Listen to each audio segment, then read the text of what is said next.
I'd like to welcome everybody. Hello.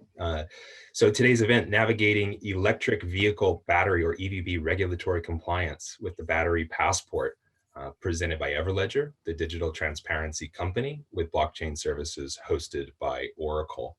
And also welcoming participation today from the European Commission, as well as the California Environmental Protection Agency and Ford Motor Company. My name is Eric and I lead product marketing here at Everledger. And if you're new to us, we are an independent technology company helping businesses to surface and converge asset information by using secure technologies, including blockchain, artificial intelligence, intelligent labeling, and the Internet of Things. At Everledger, our purpose is to contribute greater clarity and confidence really in those marketplaces where transparency matters the most. And so we're engaged globally in the circular value chain for batteries, and that's especially true with regard to their second life, which is going to be a focus throughout our discussion today. We'll begin with an introduction of today's presenters who will be able to speak to regional policy at length, as well as how OEMs are planning for that future policy. And then we'll look at a first for battery traceability, the Battery Passport, which offers critical information about lithium-ion batteries, including their chemistry, state of health, and ownership data that can all be passed on to each new owner until the battery reaches its end of life. And a brief note on Q&A today, if you do have any questions during the presentation, and we certainly hope that you do, please go ahead and type them into the question box, and we've allocated some time at the end of the hour to address those inquiries directly. Okay, so thankfully our speakers today are going to do all of the talking, but let me at least offer them each a proper introduction. Ewout Deurwadder has served as policy officer in the European Commission since 2007. He worked in several areas of energy and product policy. His current focus is on batteries and eco-design, and he holds a master's degree in chemical engineering and chemistry from Eindhoven University of Technology in the Netherlands. So Ewout will provide an overview of all those sweeping battery regulations which are set to go into effect in the future. And then Carolyn Godkin, who joins us today from Cal EPA, was appointed in 2019 to serve as Deputy Secretary for Environmental Policy and Emergency Response there. And prior to joining Cal EPA, Carolyn worked within the California Natural Resources Agency as both Deputy Director at Cal Fire and then as Deputy Secretary for Legislation. So Carolyn has extensive experience in policy, from water infrastructure and land preservation to oil and gas regulation to climate adaptation. And today she's going to discuss the purpose of the Battery Recycling Advisory Group there and a timeline for recommendations to be made to Cal EPA. And then Laura Wagner joins us from the Ford Motor Company, where she is the EV battery lifecycle manager, developing strategies for second use, recycling, and tracking. Laura herself holds 2 patents in supply chain solutions with an educational background in engineering, business, manufacturing, and environmental science. And today she is going to discuss Ford's industry-leading work with the Battery Passport and also upcoming proofs of concept in that space. And then finally, my colleague here at Everledger, Lauren Roman. So Lauren joins us today from the Seattle area, where she leads our our business development within metals and minerals ecosystems. So Lauren maintains herself a lengthy career in working with enterprises, governments, NGOs, and has played a central role in US EPA initiatives on electronics lifecycle management. She serves on numerous industry associations, including the Global Battery Alliance Technology Working Group. She chairs the NatBat Recycling Committee's Exchange and Tracking Committee, and she's also the new technology lead for Facita's Battery Cluster. Lauren's going to be joined today by Everledger's Matt Davidson toward the end of the hour to also demonstrate the Battery Passport as well as its underlying technology. Okay, so let's start with Ewout in Europe.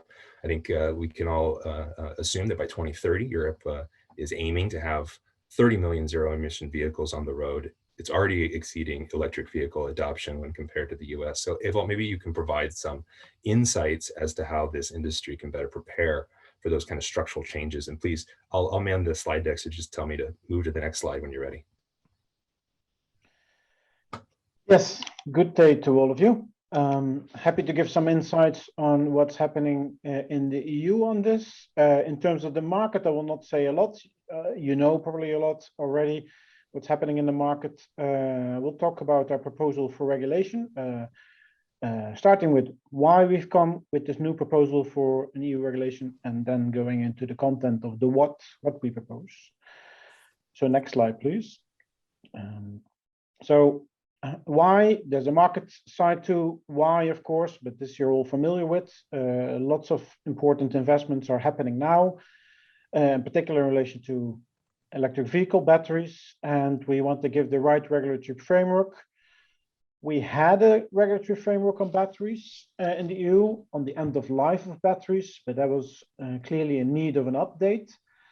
But we also looked into the question more holistically in our strategic action plan on batteries. Where do we want to go with potential regulation of batteries? And there we've come to the conclusion that we need to do two things. One, we need to also include design and similar requirements like we have in our EU design legislation for many products. And secondly, we need to actually make those requirements innovative. And I'll get back to that. And it fits in all this fits also in the bigger picture, what we're doing on combating climate change, but also where we're going with products to a circular economy. Next slide, please. So we have a complete proposal covering all batteries, from small to very large, and I've only put up some here. They're actually larger ones than these. So it covers everything, but not we can't treat them all in exactly the same way. So there's a number of requirements that apply to only some batteries, but in general, I can say almost everything that we propose applies to electric vehicle batteries, where the big batteries, where the growth market is. And what we then propose, indeed, is to cover the entire life cycle. So this is a proposal with, in principle, 75 articles detailing requirements and how they should be made operational, from responsible sourcing to design requirements, to requirements related to the use of the battery, performance and durability, for example, and also to the end of life, on recycling, but also enabling provisions to repurpose batteries at the end of their normal life. I mentioned that some of these requirements are innovative for EU legislation, so I'll say a bit more that. Next slide, please. Some of them are requirements like we already have for batteries or other product legislation, such as restriction of hazardous substances. We're also proposing requirements in relation to performance and durability and safety, but that's not not so much new. And in fact, for electric vehicles, we're not doing so much in that area because we have that covered, or will have that covered in legislation on the vehicles themselves. But where it particularly gets innovative is on the requirements that I underlined.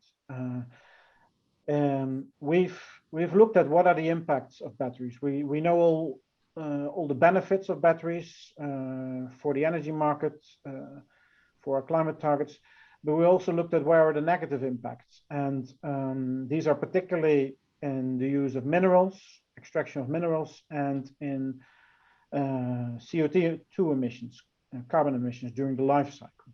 So that's where in that area, we propose a number of requirements, such as on the life cycle footprint, recycled content, so that we make everything more circular, and due diligence. I won't go into the detail on these. I will say more on the digital aspects, because that's also new.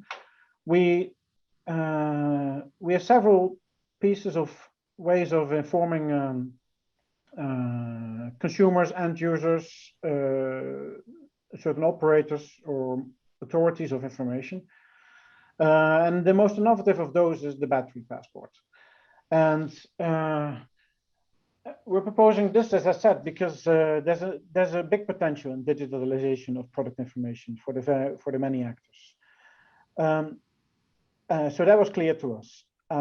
How exactly this is best done, we haven't detailed so much yet. We're still also studying this further in a broader context, because we're thinking about a digital product passport also for many other products. and that we will propose a framework for that towards the end of the year in the so-called Sustainable Products Initiative, and that may still help us also to frame it better for batteries. But it's clear that we want to make use of this potential of digitalization. We also want to ensure interoperability of initiatives, because there's already some initiatives being taken, for example, by the Global Battery Alliance on a kind of passport. And we want to make sure that that these initiatives are interoperable, and also that legitimate operators with a legitimate interest will have access to what they need. So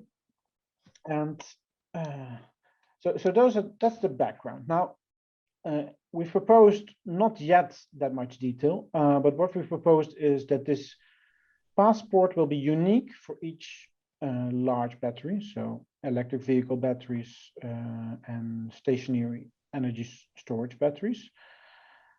And it will have a unique identifier on the battery. And that identifier will in some way allow access online to certain pieces of information. First of all, to information that's in an electronic exchange system that we also propose to establish. That's basically a database, or actually a decentralized data space, where manufacturers will have to enter certain pieces of information on their battery models, so on the whole range of the model. Information about performance, information about safety when dismantling, and information for authorities in relation to the compliance and testing. That I call static information. Then, in addition, the unique part of the passport would be that it gives also access to dynamic information on the performance and durability of the battery. So that the passport is in fact a digital twin of the battery. So that's what we've proposed in legislation. For this to work, there has to be a lot more detail, as I said. So that will be done through so-called implementing legislation later on, and that brings me to the timeline. So what we've proposed now, the entire proposal, is on the discussion by the EU member states and by the European Parliament. We expect them to agree on a final text somewhere next year, and then probably a year later, some parts of it will start to apply, and some more complex parts will start to apply later. And that will certainly be true for the battery passport. For the moment, we're targeting 2026. Because this is as I mentioned, it's something that needs to be worked out in more detail, based on what we learn even today and during this process from those experts that are working in this area, based on how we're thinking about this also in our work currently done in the Sustainable Products Initiative. On that topic, we just closed the public consultation stage and are working further. And another thing that we've also are piloting is actual projects.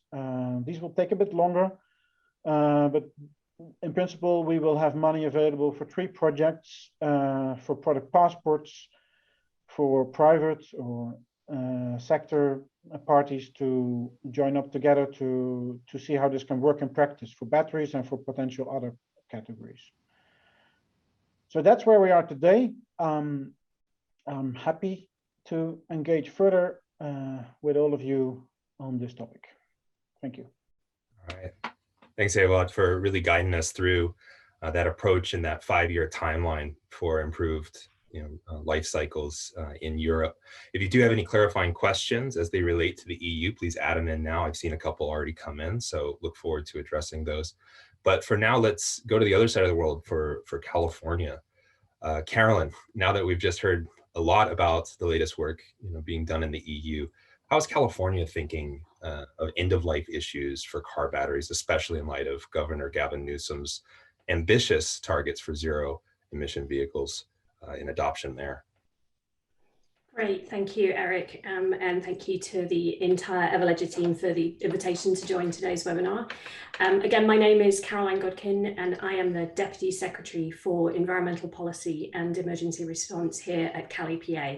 In my role, I'm a policy advisor to the Secretary on all issues related to solid hazardous waste recycling, as well as our emergency response and local programs. And relevant to today's presentation, I've been working on the California lithium-ion car battery recycling advisory group since 2009. So next slide, please, Eric. Sure. As you led in there, Eric, I'm just going to give a very quick overview into where we are in California with our zero emission vehicle strategy. I'm sure many people on the webinar today are very familiar with our efforts here, but just to show the scale of the effort that we're currently committing to it. And then I'll dive in a little bit more to the work of the car battery recycling group. So I'm just going to set the stage. So next slide. So California is committed to achieving carbon neutrality by 2045. And we were the first state in the nation to call for 100% zero emission passenger vehicle sales by 2035. So it's a huge and ambitious target that was introduced last year. And very importantly, and I'll talk about this in a few places, that transitioning to zero emission is equity centered, and it will deliver benefits for historically disadvantaged communities and groups, improving health and creating hundreds of thousands of jobs as we transition to this new economy. Will require very thoughtful investments at a significant scale, and again, guided by the principles of health, equity, and jobs. Any of you who work in California know that this is still being discussed this week, but the governor did propose $3.2 billion over the next 3 years to accelerate the state's vehicle emission goals, to invest in infrastructure, incentives, new technology, and particularly creating jobs within the state of California as we transition to this new economy, but also ensuring the important public health benefits that support the acceleration of zero emission vehicles. And this is a very important point as we think about developing the infrastructure for zero emission vehicle batteries for their recycling, that we do have to be mindful that cleaning the air and the pollution burden for California communities that have been overburdened has to remain an important factor as we consider our regulations. So next slide. So that transition to 2035 presents a huge opportunity, particularly obviously relevant to today with lithium-ion batteries. The large-scale retirement of electric vehicles will begin to occur within the next 5 to 10 years. And one study estimated that the potential of those batteries in their second life could surpass 200 gigawatt hours per year by 2030. And that could play a huge role in renewables integration into the grid. And thinking about those second life applications will require some way to track these batteries throughout their life. And it's a complicated and multifaceted system of stakeholders, government regulations, and logistics to manage these into their second life for this huge potential opportunity that we're seeing. Next slide. And obviously then there is the other side of it. So the more of these vehicles on the road, with the more vehicle retirements, these batteries have to be managed in a way that is safe for the public and for the environment. And they can be extremely hazardous at the end of their life if they are not managed appropriately. And again, coming back to the discussion on equity, we need to make sure that these batteries are being handled in a way that is not placing additional burdens on our historically disadvantaged communities. And we have to really think through all of the different life cycles of this car battery reuse and then ultimate disposal. And again, very complicated set of stakeholders and logistics to ensure that we're managing these batteries at the end of their life in a way that is safe for the public and for the environment. Next slide, please. So recognizing the complications and how difficult everything is, as we saw from the European Union, it's a very complicated and multifaceted process. The California legislature created the lithium-ion car battery recycling advisory group, and we began our work in 2019. And the purpose that the legislature gave to us is to ensure there's close to 100% as possible of lithium-ion car batteries in the state are either reused or recycled at the end of their life in a safe and cost-effective manner. And so the legislature wanted us to look at the opportunities and barriers to the reuse of batteries, best management considerations for the end of life, and the overall effect of different management practices on the environment. We are on a timeline to report to the legislature in April of 2022, which is fast coming upon us.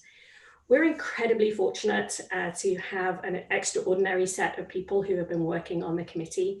Over hundreds of hours have been dedicated to this effort, both from state entities, Cali PA, DTSC, as well as Cal Recycle and the Energy Commission, but we've also been joined by auto manufacturers, the environmental community, public and private representatives involved in manufacturing, collection, processing, and recycling of electric vehicle batteries. And we are meeting at least quarterly, which is required under the statute, and we have been meeting completely virtually. Just an important thing to note, we know that we are not looking at the entire universe of lithium-ion batteries. Our charge is specific to car batteries, and other batteries are being addressed in other pieces of work throughout state government. So how we're doing our work, the main committee is meeting at least quarterly. We do have a research contract with the University of California at Davis, their Energy Graduate Center, and we're extremely fortunate to have a professor and her team both providing the research information, but also facilitating the group and working with us on our policy conclusions. And we've heard from a range of experts, possibly some of the people who are on this webinar today. Also, we are very fortunate that we have a member of our committee who worked on the European regulations, as well as people who are experienced in the California experience of creating circular economy and product stewardship programs. And again, all of our meetings are open to the public, and we have been working remotely for the last year. Next slide. So just to make an important note, that the committee has not reached its recommendations yet. As we are working through looking at our recommendations, that will be the work for the rest of the year. However, we do know that the broad categories of areas where we will be making recommendations, again, to the California legislature next year. So first, looking at policies to support development of recycling facilities in California. And again, with that balance of making sure that whatever we are creating is protecting the public health and the environment of our communities here in California. So the groups is looking at economic incentives for recyclers or potentially for disassembly, but also looking at some of the minimum content and minimum material recovery rates that were referenced in the EU presentation. And then critically, policies that define a party responsible for batteries at the end of their life, taking into account effective and equitable placement of the cost burden. Again, we have very ambitious goals in California for the adoption of zero emission vehicles. And so we want to make sure that we are placing the cost burden appropriately. Looking at extended producer responsibility, possibly environmental handling fee, vehicle registration fee, are all ideas being worked on by the committee. And then policies that ensure quality recycling, incentivize battery return, and increase information sharing.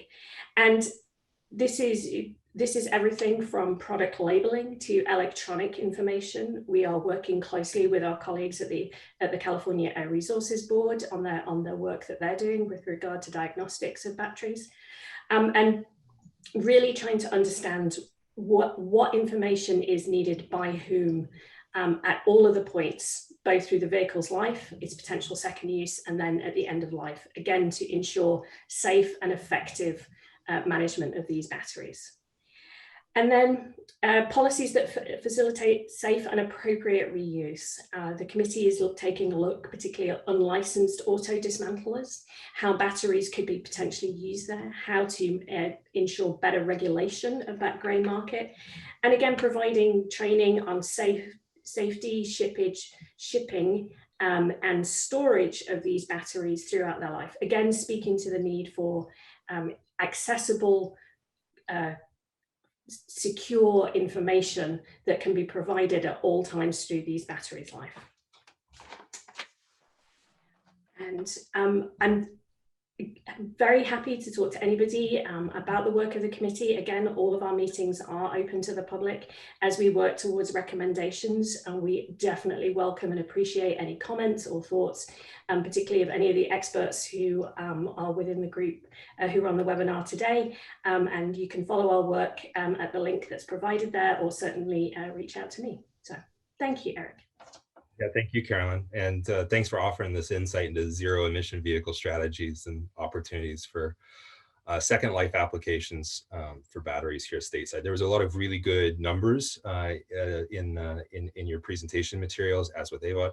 Somebody wrote in, are these presentations materials going to be made available? Answer is yes, a recorded version, or I should say a recording of this discussion will be made available at everledger.io in short order. So if you have any other questions for California EPA, then add them in now. I myself am seeing more and more EVBs on the road here, West Coast, admiring that new Mach-E from Ford that I'm seeing on the road increasingly. So I'll move to Laura. Laura, I understand that Ford's ambition is to become the most trusted company in the world. That's a big ambition. And so in terms of managing electric vehicle batteries, how is Ford planning to ensure that they're responsibly managed throughout their life cycle and onto final recycling? Hi, thank you. And I apologize because I have a brand new laptop and the camera is not functioning. But I'm happy to be here today. So in North America, it is important for us to look to other regions for potential solutions to the problem of capturing waste batteries for a closed loop recycling process, which is sustainable in both economic terms and in terms of the environment. And Europe is a few steps ahead of us, and it is encouraging to see a well thought out framework that enables the entire region to work together towards a solution. Today, our battery materials here in North America come from abroad, and most materials either end up overseas when the batteries reach end of life, or they are downcycled locally and lost to the battery manufacturing process. To have a robust solution, we have to ensure that the materials stay in the region and are economically recycled and fed back into the production of new batteries here in North America for a true closed loop recycling process. And so there's things that we need to do to enable that so that they are properly handled at end of life. Fortunately, there are several promising technologies and startups, as well as traditional companies, which are working on the solution to recycling these materials at a profit. The harder problem is to find a way to assess the state of health of used batteries and efficiently direct them to the proper next best use, be that refurbishment, which means to take the battery back to a useful state for vehicles and put them back in the original vehicle for which they're designed, or for reuse, which is kind of the Wild West right now, or recycling, and to minimize the costs of collection, storage, and transportation. So basically, the recycling processes are either profitable or heading towards the arena of profitability, and how we handle those batteries can be very expensive. So that's a problem that needs to be solved. Ultimately, whether a battery is reused or not, it will need to be recycled at the final end of life. To keep those valuable recycled materials here in North America, it is also imperative that the cathode and cell manufacturing industries are developed in lockstep with the advancement of the recycling industry. The demand for batteries is already here and scaling, which means that the demand for battery components and raw materials is just a step behind. Policy and regulation, such as that under development in California, Quebec, and other states and provinces, needs to be as cohesive as possible rather than a patchwork in order to provide a stable basis for the growth of the battery industry from cradle to grave and back to cradle again. So, assuming we have all of that, a robust regional industry and thoughtful and consistent guiding policies, we are left with the need for a way to track the batteries to enable the closed loop recycling process and the efficient use and movement of post-vehicle batteries.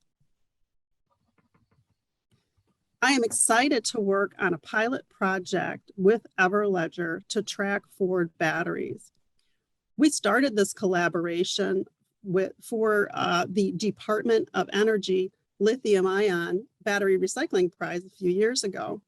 And although our project did not get to phase 3, the final phase, it is still a promising tool for the industry. And we are working with several other companies along the value chain for end-of-life batteries to prove out this concept.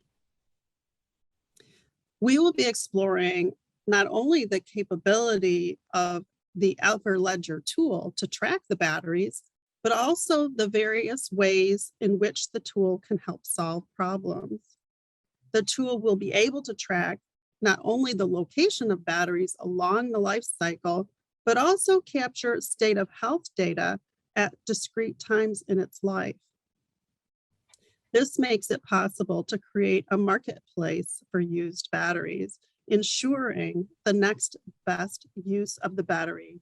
And it cuts out risks to the buyers of those batteries because they would no longer need to purchase, transport, and assess the batteries before they know if they even meet their needs. A robust tracking tool will also make reporting statistics on end-of-life batteries very easy. It will depend, of course, on the percentage of batteries captured in the tracking system, but that should increase as time goes by and new batteries are entered in the system at birth rather than the many orphan batteries that are out there today. Another benefit of tracking is the ability to connect with the rest of the battery life cycle by documenting and validating the provenance of the recovered materials that can then be reintroduced into the battery manufacturing process.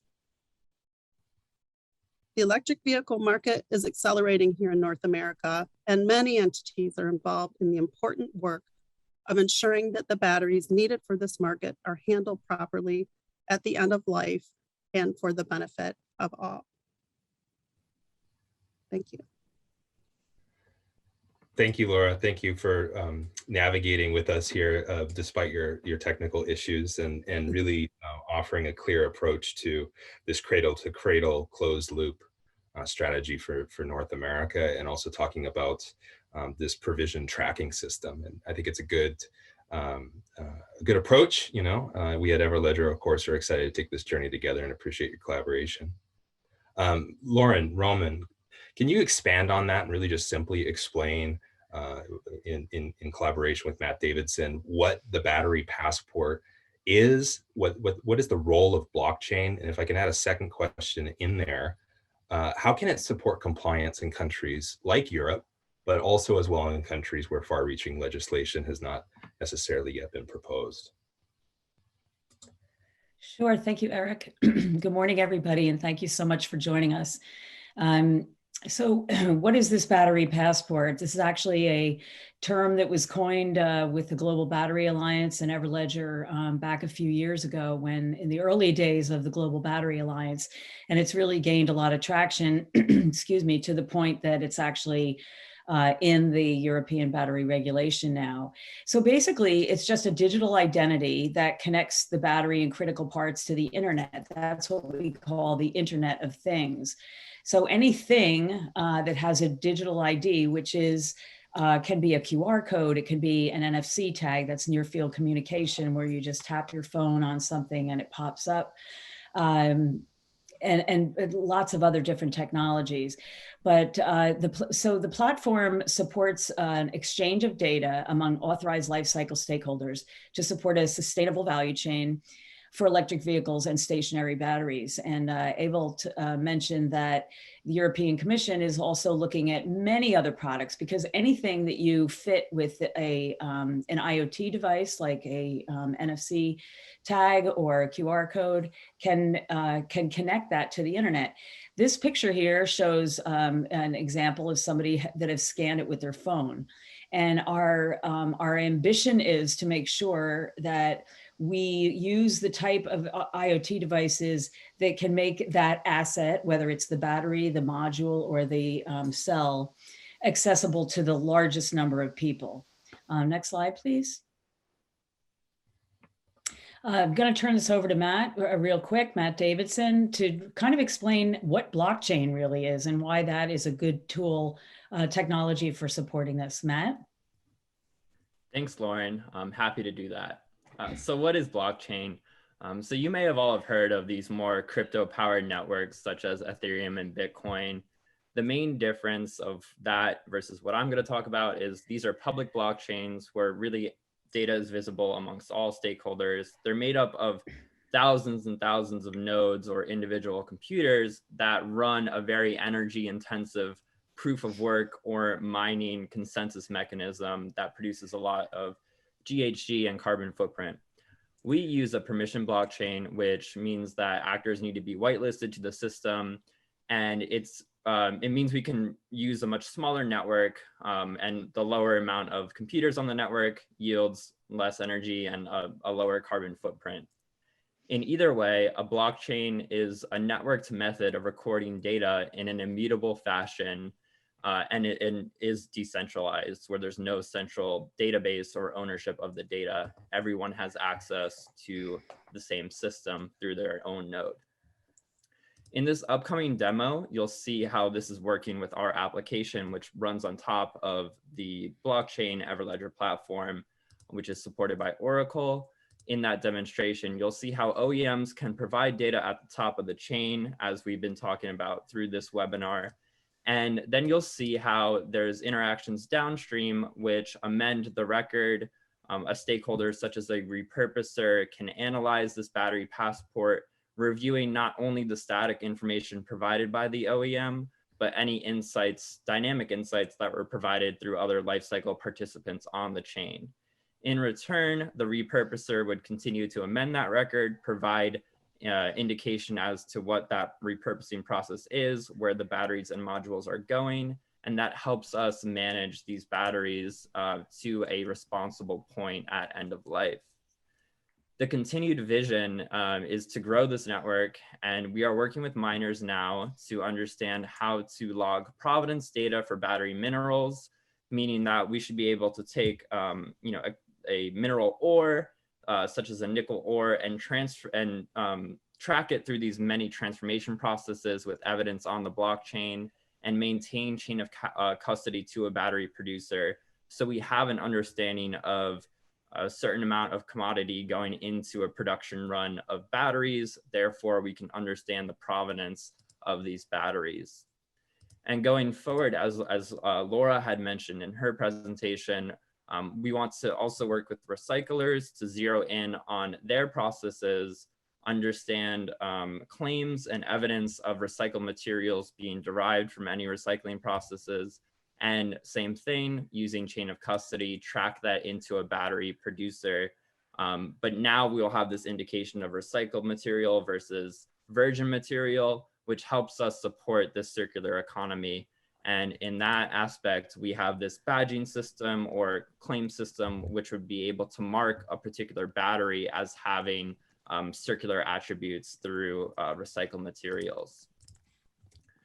So on this next slide, we're going to show a demonstration of our lifecycle management platform, which I had mentioned before, starting from the OEM and tracking that battery to a point of final recycling. So Patrick, if you can please play the video. Today, Everledger is demonstrating how connecting electric vehicle batteries within a blockchain platform can optimize life cycles. Here's how data can be shared to improve safety, enhance efficiencies, and ensure responsible end-of-life material recovery. Logging in and accessing the dashboard provides at-a-glance battery information, and every participant in the network can have a customized view that's relevant to them. The Asset Vault helps to manage batteries and modules, and detailed information can be uncovered by clicking through to the battery passport, which shows general information about the battery, its chemistry, state of health, and more. This information can also be accessed by scanning an IoT device on that specific battery directly. Similarly, the module passport also gives more detailed information about the module. Batteries and modules can be transferred peer-to-peer between network participants via their registered email addresses. And in this way, the platform captures the chain of custody of battery and modules throughout their entire life cycle. When a battery reaches its end of life in an electric vehicle, the life of its module can continue. Here, a repurposer has the ability to disaggregate a battery and reuse the modules to create a new energy storage battery. In this way, we are still able to record the module's journey past its life as an EVB. The repurposer has the ability to create a new battery on the platform. In order to perform this function, they navigate to the Asset Vault. Here they can select previously disaggregated modules to design a new energy storage battery. By accessing the Create Battery screen, participants can simply insert the remaining battery attributes. Finally, with the details confirmed, a new digital battery is created on the blockchain, ensuring the complete journey is traced from its origin to the point of responsible recycling. Because at any point, when a new battery or module reaches the end of its life, it can be transferred directly to the recycler. Once received and processed, recyclers can lodge recycling evidence and data as an event on the platform, which can be shared with permissioned stakeholders. The secure sharing of information helps manage EVBs to final recovery and beyond, creating a circular economy for all electric vehicle batteries in the market. Thanks, Eric. So real quick, that was our demonstration for this lifecycle management portion. And I just want to mention that, as you saw, there was a lot of interfaces and data manually provided through those interfaces. And you may think to yourselves, how is this scalable?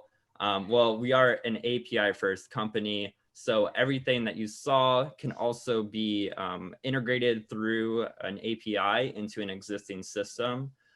So that the data can transfer on the back end without actually needing to access this front end. But we are a full stack company, so other users might want to use this front end if they don't have the maturity of their systems to perform these API calls. So now we're going to shift gears a little bit, and we're going to show you another quick demo that takes a little bit of a different perspective. We want to solve the problem of today, these orphan batteries that exist now in 2021. We want to provide users such as auto recyclers and independent garages ways at which they can capture battery details, provide them to our platform, and digitize our battery. That would then make it available on this exchange so that users can potentially acquire those batteries for repurposing or recycling. Today, the Everledger platform is connecting electric vehicle batteries to qualified repurposers and recyclers for responsible second life or end-of-life recovery. And here's how battery data is shared to help garages and auto recyclers find the best solutions for end-of-life batteries. You can digitize or connect batteries to the Everledger platform by providing battery data. By simply selecting Add New, you can provide details to create a battery passport for batteries that are not yet digitized. If you have successfully discovered the chemistry of the battery, the system allows you to provide cathode chemistry details. Once digitized, you can go into your vault and review battery details. Reporting state of health results enables repurposers to identify the best battery candidates for a variety of other energy applications. At any point, you can post this battery to the exchange, which will securely share the information to prospective buyers and recyclers downstream. By managing your batteries through the exchange view, interest from prospective buyers and recyclers can be considered, and you can accept the most attractive offers. From here, agreeing parties can use the Everledger platform to transact funds, and agreeing parties are alerted to accept and finalize the transaction. The garage or auto recycler arranges the logistics and posts tracking numbers back to the platform. With visibility to all the records pertaining to the transaction of a battery, the Everledger platform helps to protect you and your OEM partners from liability related to improper disposal at a battery's end of life, while also showcasing your environmental stewardship efforts to your own customers.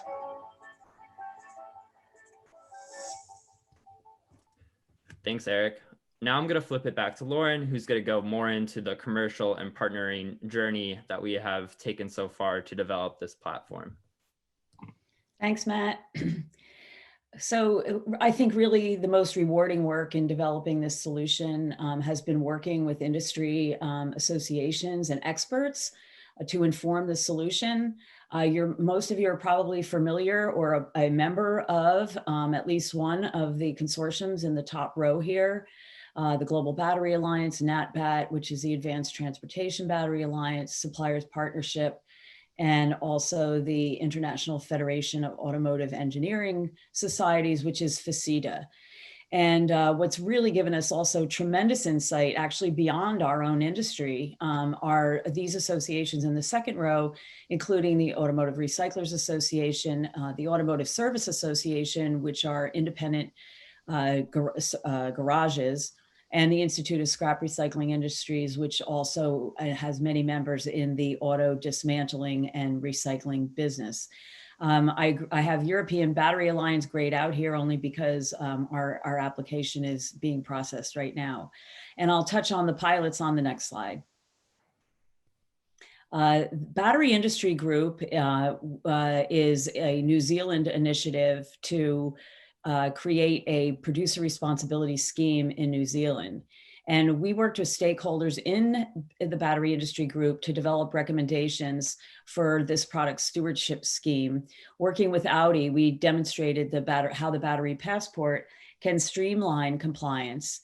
And now those recommendations have been sent to the Ministry of Environment for review. And this project has really been particularly beneficial in our platform development, since New Zealand imports a large number of used vehicles. And so those batteries in those vehicles are what we call orphans, or batteries that were born without a digital identity.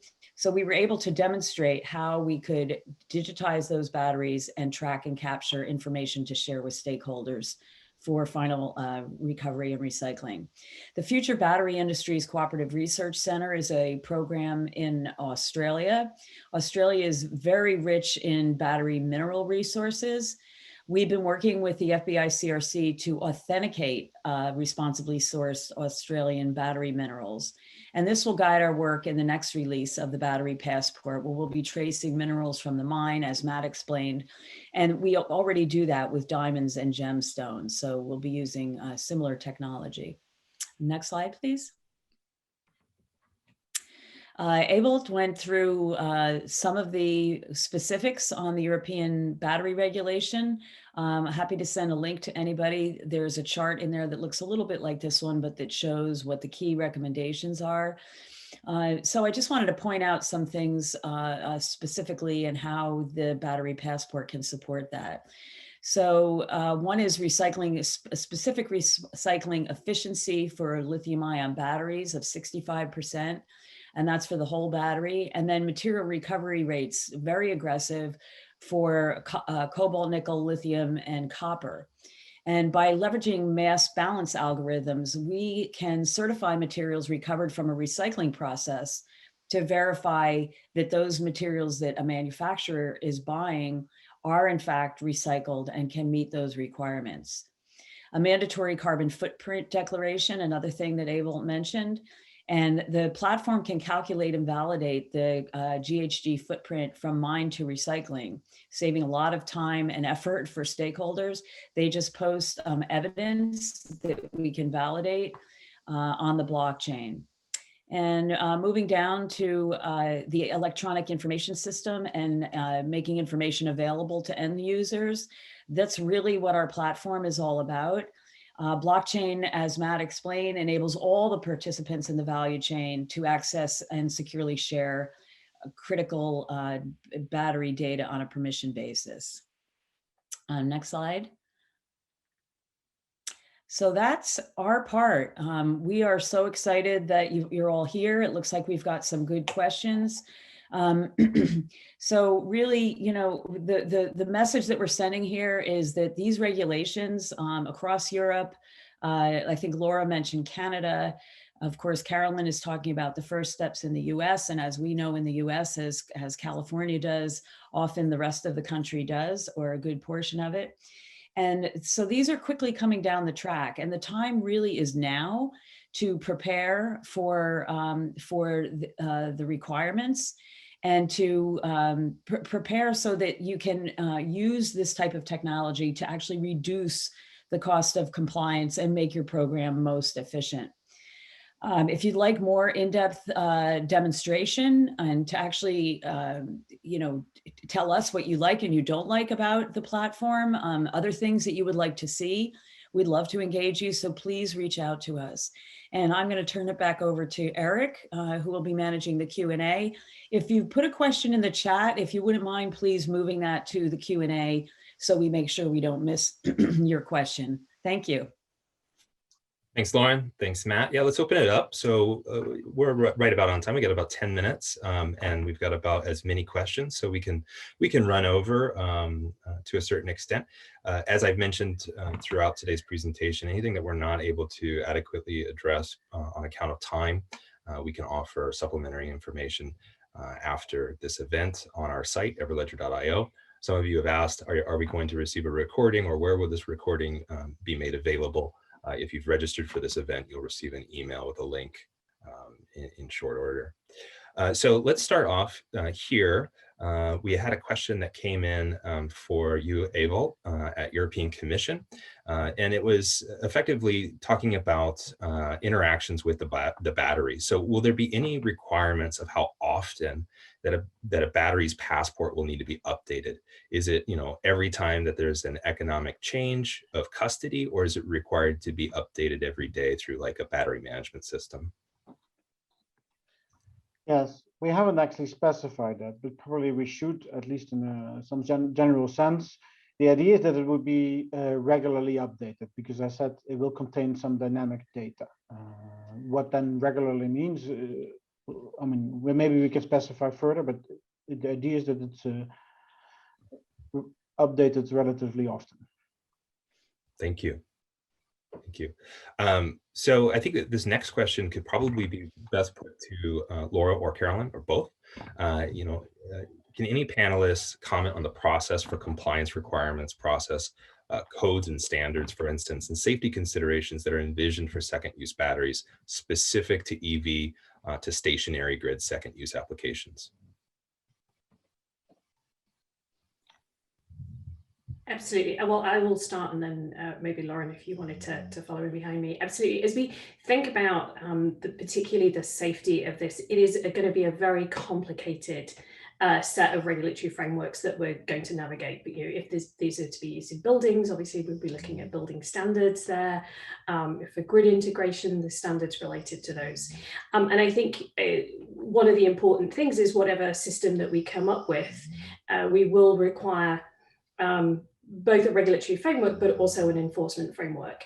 As always in all of our circular economy and recycling applications, the vast majority of actors do a great job at complying with all of the regulations. But we need to ensure that those that are not complying, particularly with something that is as potentially hazardous and critical as these batteries, that we do have a robust mechanism for providing enforcement of the management of these batteries in the state. So Lauren, I don't know if you have anything to add. This is Laura from Ford. Yeah, I would just say EV batteries are not explicitly designed for second life. They do require, it would require quite a lot of re-engineering to convert an EV battery into stationary storage, including a re-engineering of the cooling system and completely new control systems. So they're not at that point owned by the company, and we don't really have any control over how they're used. By tracking them, we would hope, of course, to be able to pull in as many batteries that are suitable for refurbishment to be utilized for that process, and shuttling as many as possible that are not suitable for that into recycling and closed loop economy. As far as regulations go, I'm not that familiar with that. I do understand that anything that gets attached to the grid is subject to a great deal of regulation anywhere in the US or Canada, that it would need to comply with that, and those regulations may need to be modified to adapt to this new type of product that might be attached to the grid. Aside from that, I don't know that there are a lot of regulations on reuse if they're not attached to the grid. Thanks, Laura.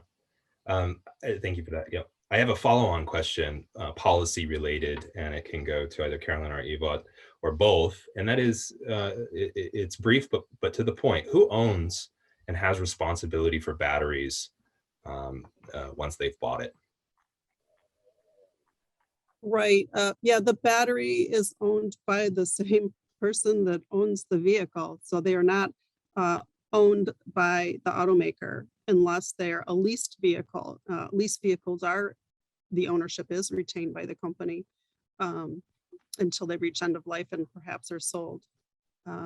So that's one of the values of having this tracking system, is that it can track the battery and to some extent the ownership being either that it is owned by anonymous customer as part of a vehicle, or it is then transferred to, say, a reuse company or a recycling company or a service garage or something like that.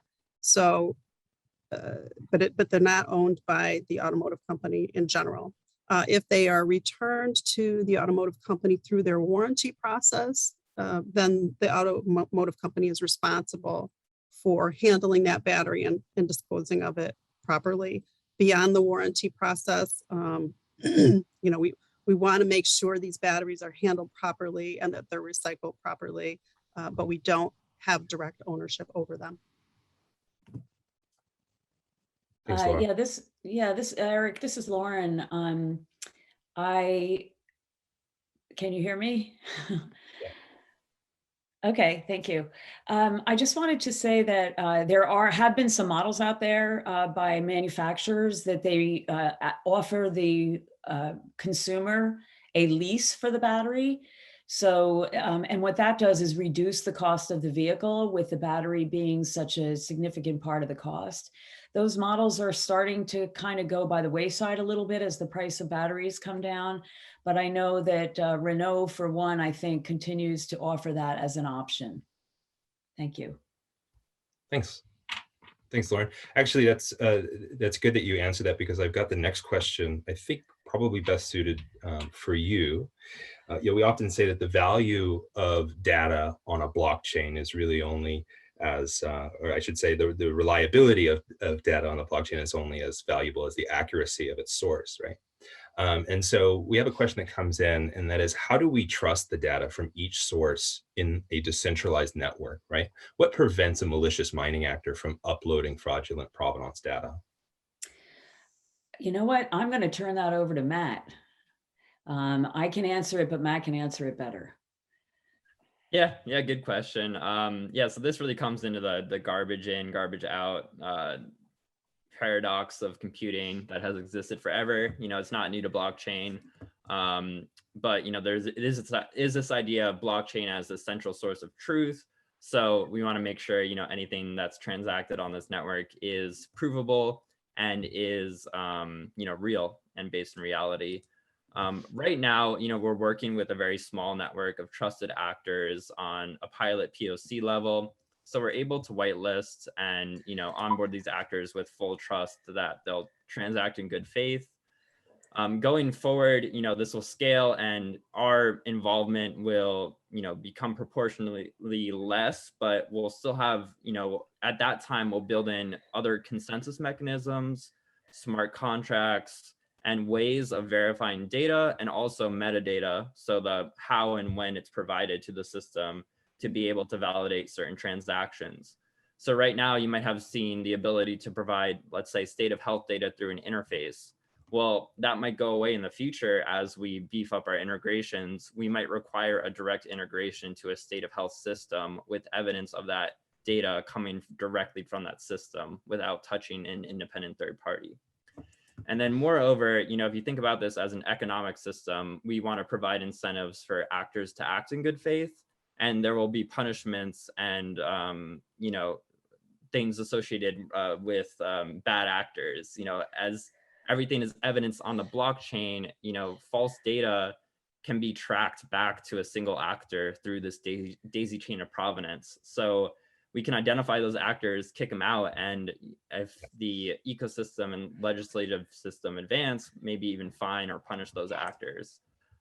So with the combination of those things and the fact that we have this small network that will scale, we hope to solve those problems as they come up and as the tech matures. Yeah. Matt, thank you very much for that, and especially speaking to downstream participants. And agreeably, while blockchain may not route out bad actors altogether, it certainly makes it easier to discover them. One question that did come in, you spoke to incentives. So what kind of incentives are out there now or in the future for greater participation from ASM, which is artisanal small scale mining, source communities in contributing to that battery passport? Lauren or Matt? Yeah, I can take that too. I've worked with our head of sustainability, is really interested in providing products and services to these smaller artisanal miners, which make up roughly around 30% of the mining capacity for everything from gemstones to commodities like nickel and cobalt. So within that product, we want to provide kind of evidence of and highlights of ASM materials, kind of showing this in a story version of what we want to do for these large scale miners. So there can be some intimacy that is related to how these materials have come to be. And while this might not, it might parallel better to something like diamonds and gemstones, there's still room to work that into batteries as a holistic solution for these artisanal miners. Beyond that, we also want to offer consumer and corporate givebacks back to the mine. So for example, if Ford is happy with their battery supplier has indicated provenance coming from artisanal miners, they might be able to give back and support these mining communities directly, which would also bolster Ford's corporate sustainability messaging. So as Everledger grows, we'll have a lot of announcements around ASM and in parallel to large scale mining. Thanks, Matt. Thank you for that. Maybe a transition here. There's been a couple of questions that have come in, and so if they're a duplicate question, I'll just maybe ask it once. And it's a question for Ewout. So with regard to OEMs and potentially other downstream participants, will they be able to choose between different battery passport providers? You had made mention of battery passport providers.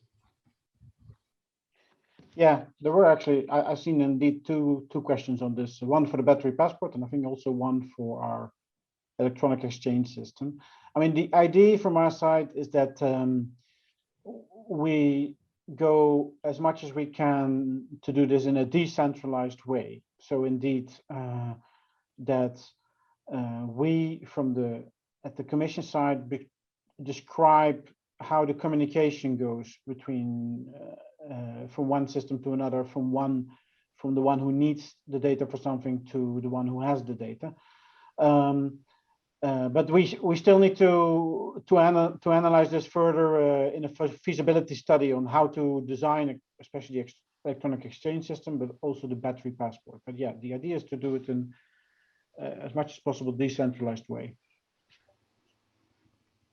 Thanks, Eva. Thank you for that. One question that has come in that is specifically IoT related, and maybe it says maybe a question to Ford. So we'll try that, Laura. And the question that has come in is really, what's the best solution to serialize either a battery or its pack? Is it embedding RFID into the housing frame? And how could a manufacturer make sure it could be reused and is stable during the whole product life cycle? So I guess I'll try to address the first part. We don't have any special high-tech tracking or Internet of Things device on our batteries. We have labels that can be read, as well as labels on the arrays that can be read. That's a really something that has to be introduced at the time a battery is being designed, and there has to be a cost benefit. There has to be a benefit at the time for the person who buys the car to add cost to the car. So it's not clear really whether those technologies will end up in batteries or not, or maybe they become so inexpensive that makes it just a no-brainer.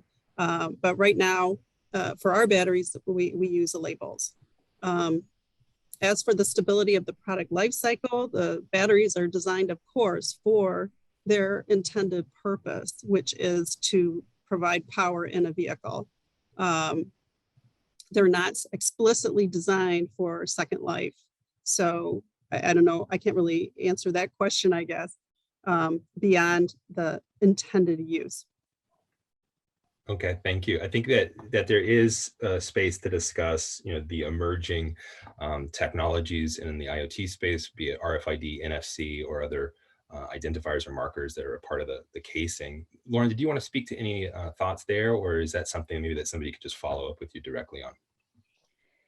Yeah, I think, Eric, since we're pushing 10 minutes over here, we're 7 after. So I'd be more than happy to answer any questions. The ones that we didn't get to today, I will send direct emails to those people and we'll answer those questions. If I can't answer it, I'll certainly share them with the speakers.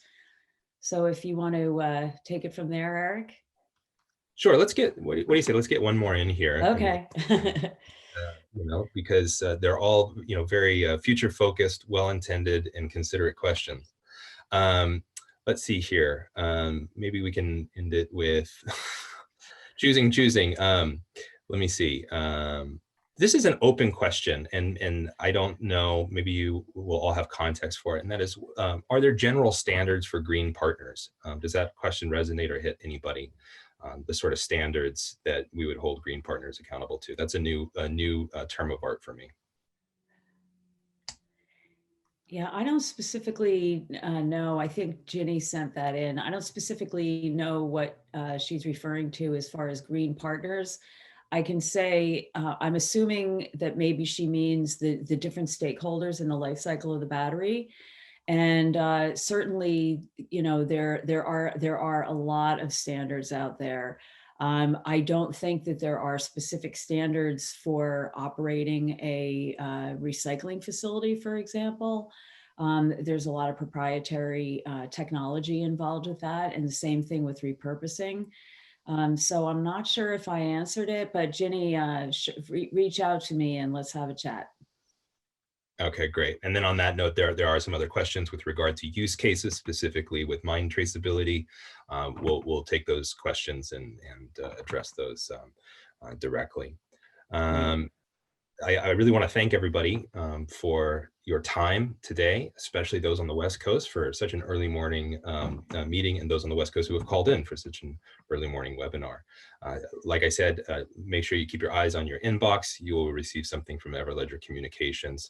Thanking you for your time, potentially a survey to get some feedback from you as industry leaders as well, and then a link to a recorded version, or a recording, I should say, of today's webinar.